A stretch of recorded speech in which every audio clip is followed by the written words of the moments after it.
ফেরেশতাদের কাবা বাইতুল মামুর 7 আসমানের উপর। এটা কত বড় শোনেন। বিষ্ণু বলেন প্রতিদিন এই আল বাইতুল মামুর ফেরেশতাদের মসজিদে 70,000 ফেরেশতা ইবাদতের জন্য চান্স পায়। একবার ঢুকে যে বের হয়ে যায় কিয়ামতের আগে দ্বিতীয়বার আর তারা চান্স পাবে না।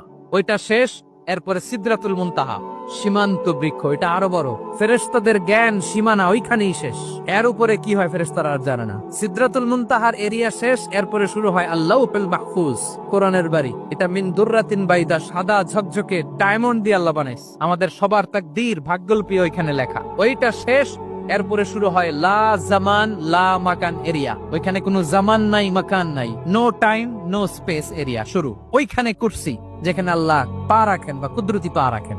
বড় রাজা বাদশারা সিংহাসনে বসে পা রাখে একটা টেবিলের উপর, শাহী টেবিল, ওইটার নাম কুরসি। আল্লাহ বলে ওয়াসিআ কুরসিয়ুহুস সামাওয়াত ওয়াল আরদ। আল্লাহর এই কুরসিটা এতক্ষণ যা বললাম এই সবগুলার চাইতেও বড়।